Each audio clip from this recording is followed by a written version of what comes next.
I was always worried whether I was going to heaven or hell. I still am. It is a normal existential thing to think for someone aged 84, right?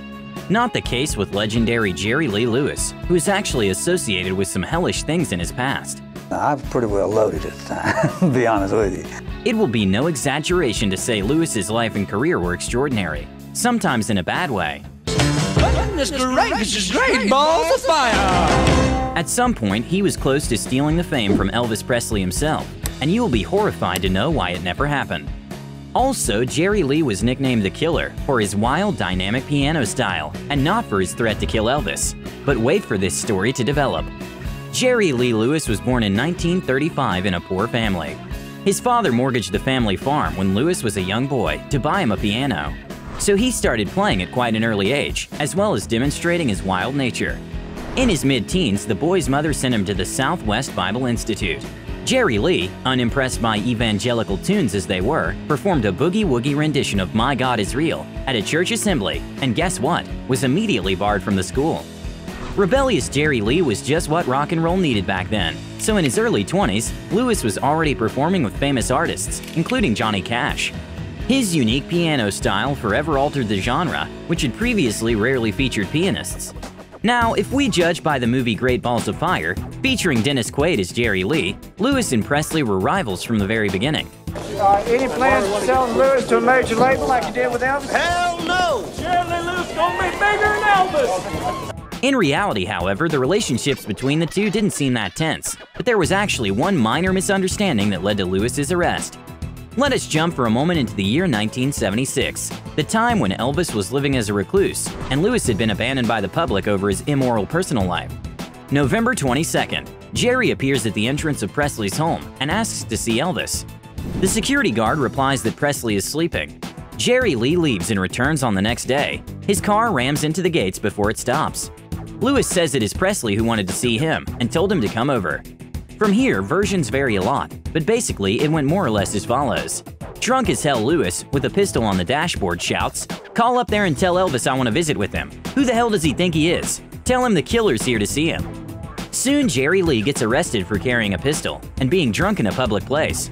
Many years later, the musician would tell the story of him being a little wild and loaded on that day, but without any intention to kill Presley. But now back to the golden days of Jerry Lee Lewis. He quickly started releasing one hit after another, including his most famous songs Great Balls of Fire and a whole lot of shaking going on. In the late 50s, Jerry would have a reputation of being a wild one on and off stage. The story goes that once he even set fire to a piano mid-concert and kept pounding the keys while it flamed. All because Jerry Lee was sure he was supposed to finish the show, not Chuck Berry. He told Rolling Stone, "Burned it, the piano, to the ground. They forced me to do it, telling me I had to go on before Chuck. I was supposed to be the star of the show."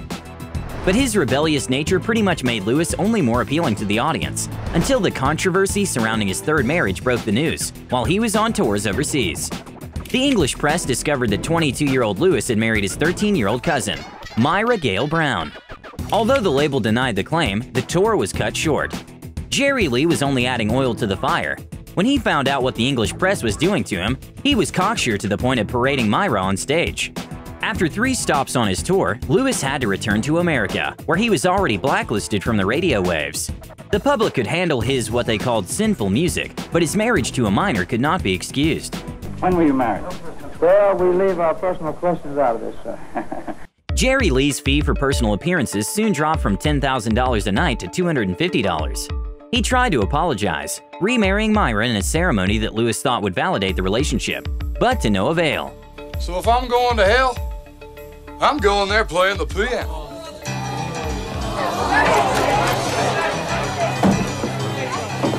Thus, the only musician capable of rivaling Elvis Presley became an outcast. Lewis got his career back 10 years later as a country performer. He outlived Elvis, but his career as a rock star was forever crippled by the epic scandal. He and Myra divorced in 1970. They have 2 children.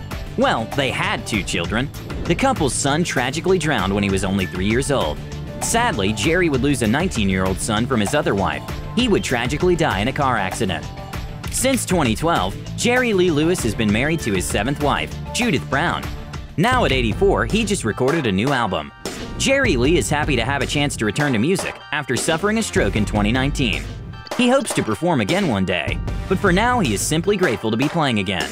"It feels like I'm home," he says.